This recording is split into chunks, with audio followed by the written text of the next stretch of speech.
What's going on, everybody? It's your boy Drewbie. Welcome back to Call the Damn Leads. This is the show by sales professionals for sales professionals. Again, I'm your host, Drewbie Wilson, with more than 2 decades in sales. I've been through it. I've heard about it. I've seen a lot. Now I'm bringing it to you, my favorite people in the world, the sales community, because this is literally the greatest job on earth. Doesn't matter where you come from, what background, what you've been through, you can find a place in sales and make an absolute amazing life. And today's guest is someone I'm very excited to have on. He and I recently met when I spoke for one of our friends, Adam McChesney, at the Builders of Authority live event. He and I met, we connected, and since then have had a really good time building a relationship. And what I love about this guy is he likes to keep it real. No fluff, no mess. He's just a straight shooter. And the best thing about him is that he really cares about the people that he works with. And this is something that you'll hear me talk about on the show all the time. But service is, above all, the best way to make sales. And my friend, the owner of Marks Jewelers, Mr. Charles Marks, is in the house. What's up, brother? What's happening, Mr. Drew? We were at the Builders of Authority live event, and I got to tell you, there was a lot of fantastic folks there doing presentations, but man, I clicked. A real salesperson can spot another real salesperson from afar, and you were hitting all these buttons for me, man. And I was like, I get a lot from being in your circle, being in your sphere. You know, iron sharpens iron. And I think those of us that have this other gear, you know, that some of our coworkers maybe didn't have, man, we kind of need each other. We're like a rare species of bird, my friend. That's just kind of how I'm saying that. I love that. And that's why I built this show, because I love to find other consummate sales professionals, bring them in, share some stories. And really, this is the greatest thing, because you can grow from anywhere and any background and make a massive life out of the sales industry. And so, first and foremost, man, you've been in the sales a long time. We've talked a lot offline. I want the people to know. I want to hear your craziest sales story, brother. Bring it in. Yeah, so I've got a few, but this one is really instructional. There's a lot of lessons to be learned from it, you know, so I'm going to get into it. So I was a traveling jewelry salesman. So I don't know, there's a local jeweler that advertises heavily, you know, Shane Company, and they say, we don't deal with middlemen. Well, I was a middleman. Like, I would go to New York City. I would buy closeouts from manufacturers. I would take them back and I would sell them, drive in my car with like 150, 200 grand worth of jewelry, go from store to store, independent jewelers in these small towns, and sell them jewelry. That was the job. So I'm in Joliet. I'm in Chicago and Joliet. And there's a really super nice jeweler there. My product didn't line up with his needs, but he would buy something. You know what I'm saying? Just to give a brother some love, you know what I mean? Let a guy get some gas money. I'm in there and my week has gone to shit. Chicago's a tough territory. There's more jewelers in Chicago in one building on Wabash than there is in the entire state of Missouri, to give you any kind of context of what the competition's like. It's pretty fierce up there, okay? You had to hustle up. Anyway, I'm in this guy's store and I had these little pearl box sets, necklace, bracelet, earrings. They were like stupid cheap, like $25 a set, you know, and his daughter's getting married. So he's buying a dozen or so of them, whatever. While I'm in their store and I'm doing my job, I got to be polite, professional. I'm a guest. If they got to wait on customers, I got to wait. You know what I'm saying? Like a server at a restaurant. I got to step back and wait for my opportunity. Well, man, this guy comes bouncing in. He's wearing a suit. And he's just all like bipolar, and today was manic day. And he's bouncing in, he comes in. One thing about jewelry stores, okay, Drew, when somebody walks behind the case line without having to be granted that permission or escorted or whatever, they're either the owner's brother. He obviously wasn't a jeweler, okay? He's the owner's brother, you know, he's a family member, his kid works there. There's some strong connection. It was obvious he wasn't in the industry. And he starts telling the jeweler about this guy he knows that wants to open a store. This guy was in medical sales, durable medical sales equipment, and he wanted to open a store. And the jeweler is like, I could tell everybody was like kind of put off by this guy. Like he wears them out quickly. And hopefully I'm not wearing you guys out quickly with my story here. David is the name of the jeweler. He goes, "What are you telling me for? Tell him," and points to me because I'm the wholesaler, right? So this guy turns and he hands me the lead. Call this guy. He wants to open a store. Blah, blah, blah, blah, blah, blah, blah, blah, blah. And I couldn't even tell you. So my week is shit. A lot of people talk shit and want to get into jewelry. And you're either born into it, you marry into it, or you pay the price of admission through the front door and it's heavy. And you also got to learn a lot of mistakes and hopefully you survive it. I wouldn't recommend it unless you worked in a small business somewhere long enough that you kind of knew what you need to know. That being said, we get leads like this all the time and they're usually bullshit, like hard bullshit. You know what I'm saying? Mm-hmm. So I'm about planning the work and working the plan, right? I had so many I had so many phone calls I had to make. I got so many people, they didn't really give me an appointment. They didn't say yes, but they didn't say no.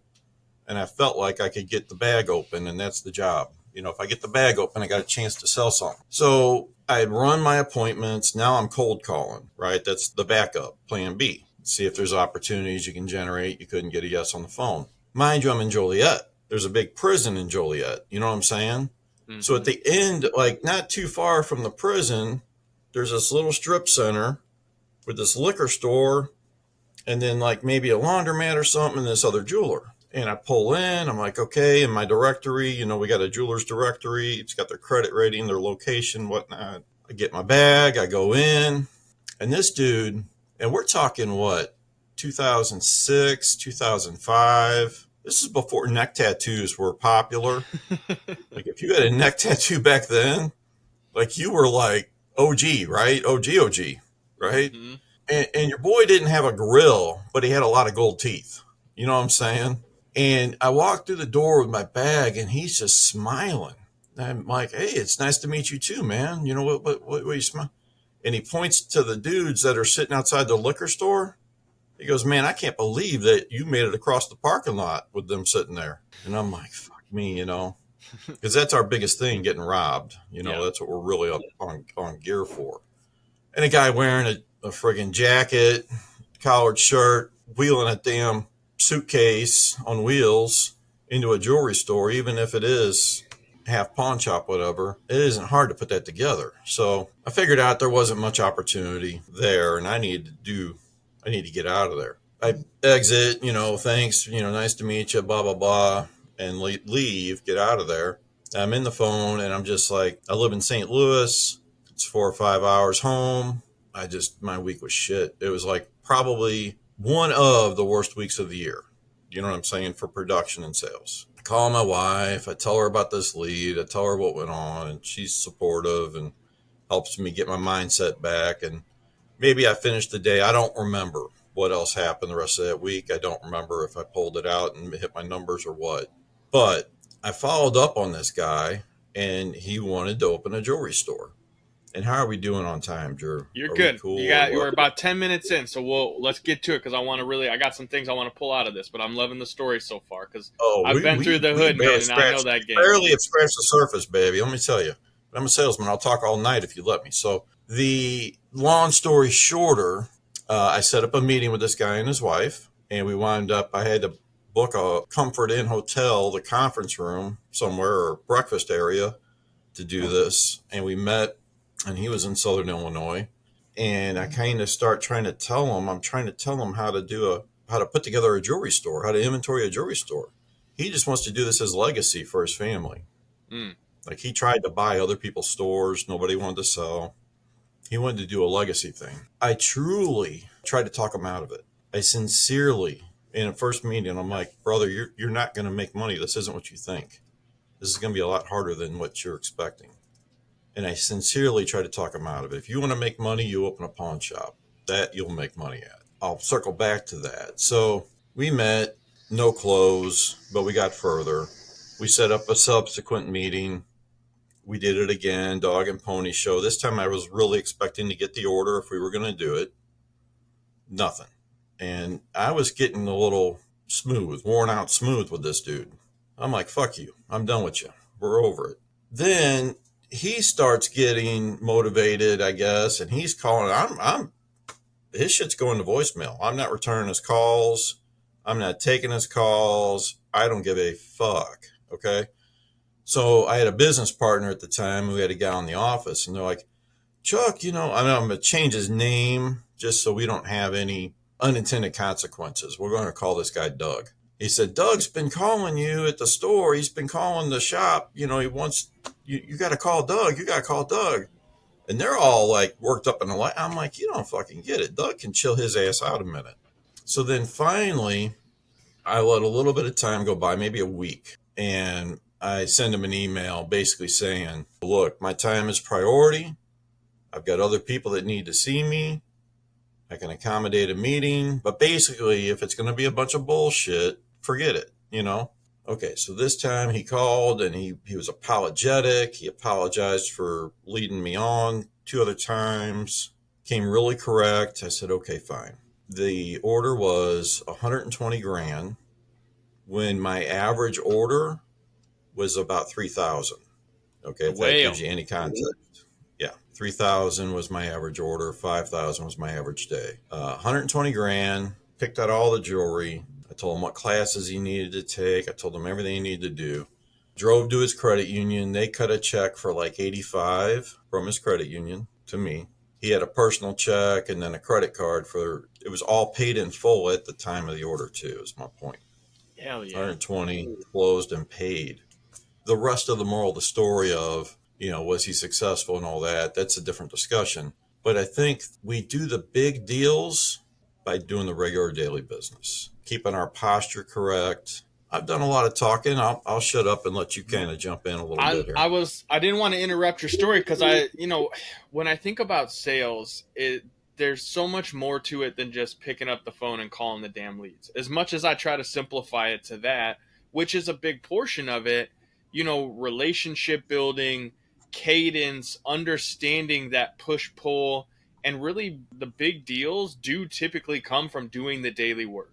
That's what's so interesting to me. And when you said that, I went like, oh, that's so good. That's definitely going to be one of our clips because that's the truth, is you doing the daily work, having the conversations, going out, understanding the clients, understanding the industry, knowing your product and service better than anyone else on the planet, respectfully. That's what makes you successful. And that's what allows you to be in the position to close those kinds of deals because, yes, could you have continued to push on the guy and gone some different ways? Maybe. But the fact that you were willing to step back and say, hey, there's some deals that are not worth doing, that's what also helps you get to the point where you can do those big deals. Because if you're always chasing something, you're always living in scarcity, you're never going to be open up to receiving to that next level. And from a sales perspective, one of the biggest takeaways is always like, don't sell out of your own pocket. Just because you're used to doing a $3,000 or a $5,000 deal doesn't mean you don't have what it takes to close a 6-figure deal. You just have to put yourself in position by doing the daily work. And that's, I think, to me, one of the biggest takeaways of your story, brother. The other one that come in handy was the integrity piece. I initially tried to talk him out of it. And that was out of just love for him as another fellow human being. I didn't want to see if I can't help you, I don't want to hurt you. No matter what happens for me, you know what I'm saying? Can't put a price on the integrity. So get to year 2 and 3 and he's starting to really, really, really, I'm never going to say if he regretted it or making the decision or not, but when the time came when he was like, yeah, this isn't, working out as good as hey brother, I tried to talk you out of it. Yeah. You know what I mean? So it really felt good that I had that integrity piece and I was able to lean on that later in the relationship. I'm not the SOB that sold him on it. I didn't convince him to do nothing. Mm-hmm. I wanted to help him be successful. And I gave him every opportunity I possibly could. So I think that's an important part for, and I believe why we connected so deeply the way that we did, because that is my approach too. I'll have a conversation with you. If I know it can work, then in my heart of hearts, it's my duty now to make sure I've done everything I can to get you there.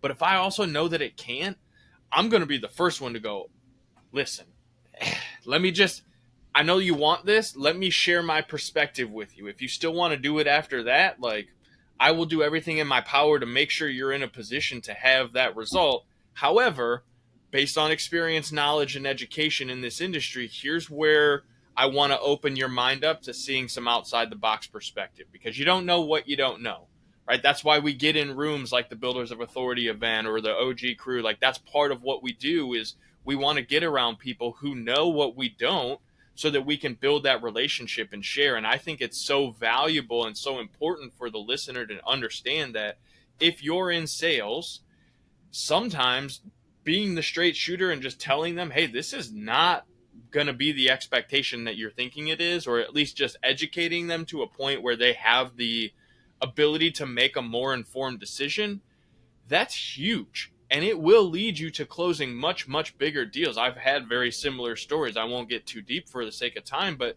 hey, sometimes telling someone you don't want to do this weirdly gets them to want to do it more. And at least if Oh, you've that's been a the straight fact. shooter, like, hey, maybe this guy comes back and he says, hey, man, you know what? I want to get out of the business. I know you'll take care of me and shoot me straight. What's my stuff worth? How can we make a deal to make sense? And that's that long-term relationship building that you talked about too, where it's just kind of like, hey, man, you got to build relationship. You got to connect with these people. And through doing so, that's where these doors open and opportunities arise. Yeah, I truly think no matter who, I'm not employable. You know what I'm saying? I've always worked for myself. I am not employable. I had somebody convince me to take their line and carry it. I've always done my own thing. And I didn't like her order book, her ticket. Mm-hmm. I rewrote it and gave it to my printer and had him print it up. And I said, hey, I rewrote your shit. And she was like, what? I'm like, yeah, well, that's just how it is if you want me to work with you. You know what I'm saying? Now, if I had a real job like for Citizen Watch, shit, they'd have sued me for that. You know what I'm saying? Mm-hmm. I'm not employable. So the point is, those of us that are in sales, we work for ourselves. I don't care whose name is on the check or what company we're representing, but we work for ourselves. It's our brand, and we cannot ever, for any amount of money, for any amount of convenience, or anything, compromise our integrity. Come on, That's baby. our gold. That's our gold, man. We got to protect it with everything. So I want to touch on that because, there's a lot of things that we could chat, and I'm sure we'll get a chance to do another call and go even deeper because I know you've got a lot of great lessons and stories to share. When you talk about building the legacy, right, with Mark's Jewelers, you are one of the biggest in your area. You're taking over the town, but it's because you've been there. You've solidified yourself by being a straight shooter. How are you translating what you've learned in the industry to your children and family for the legacy of your jewelry store? So it's tough. It's tough. I'm like a vision person. You know what I'm saying? Mm-hmm. Like a visionary type. And I got a real good idea in my head, and getting it out of my head and onto paper where people can actually understand where I'm going and what I'm trying to do. Them having confidence and faith in me is one thing, but for them to understand what the plan is, because I suck at, and that's frankly why I'm hooked up with you, among other people, but specifically why I'm hooked up with you is to get help with that, which I know you can. So Absolutely. I kind of lost my thought a little bit there, but I think Well, the so big thing is that's a good point because you're a visionary, right? You see the big picture, and so this opens it up because this is one of those things, and I know this is why we're working together. Kind of why I like to ask the question because in real time, people who are also visionaries can understand that sometimes if you've got a lot of great ideas, but you're not exactly sure how to get them out of your head and onto paper, you want to surround yourself with people who are what I think the term is an integrator, right? Visionary integrator. If you go read Rocket Fuel or Traction by Gino Wickman, they go into the depths of like what those actually are inside the business. But the visionary gets all the big picture. And the integrator actually is someone like myself who's like, okay, cool. I've got all the big puzzle. Like I see the puzzle on the outside. I know what the picture looks like. Now I'm going to open the box and pull all the pieces out and I'm going to put it together and make it happen for you. And we're going to build this picture and make it a reality. And that's where understanding systems and processes and routines comes into play. And what I would guess for you, Charles, and I know because we've talked about this, but you know in your head exactly how something's supposed to work, right? You rewrote the ticket sheet for the lady because you're like, this doesn't make any sense. This isn't logical. It doesn't flow. Here's the steps. This is why we need it to do this way. And what we're going to work on together is putting that on paper and helping you build that out. And so if you're listening to this and you've had that experience, let me encourage you, go pick up the books, Traction and Rocket Fuel. They will express and explain the visionary integrator side of things. But also find someone in your network, get connected, find a group of people who can help you understand how to bring that to reality. And that's one of the things that, is really cool about events that we, get to be a part of, like Builders of Authority, is we get to meet people who have a strength in some area that we're looking for, and then we get to bring that wisdom. And I know I'm excited for you, Charles, to bring some wisdom to our community, because this is one of those things, like, I would love to know more about how gold and silver and all of that can actually be a standard for money and investing. And one of the things you were teaching me about is kind of how that works. And so I apologize, my dog's acting all crazy over there because the landscapers are outside. But the point is, like, when you get in the right room with the right people and have the right conversations, the right things happen. And I'm grateful that we've had the opportunity to connect and to learn and to grow. And so if someone was listening to this today, Charles, and they thought, like, hey, man, I really like this guy's, the cut of his jib, as they say, how could they come and find you? Like, do you guys have a website? Is there a place where they can come and check out more of your content? Because I know you're doing a lot of educating people as well. Yeah, marksjewelryco.com is the website. You can find me on Facebook, Charles Marks. I got a blue check. It's not hard to find me at all. Before we wrap out, I think the other thing is knowing your lane, right? So we have made some decisions and we sell things that other people in our industry aren't really strong on right now.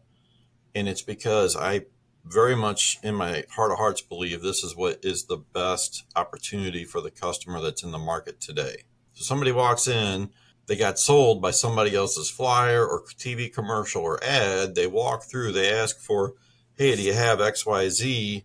I could go to Costco and buy it for $18 or $185. No, this is what we're doing.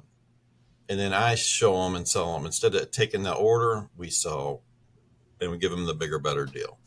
So to answer your question, also, aside from that, the visionary and the struggle with becoming the integrator, which is what I'm doing, is also knowing your shit and being better than everybody else. And just because your competition has $1 billion marketing budget and all this, that doesn't make them smarter or better or wiser.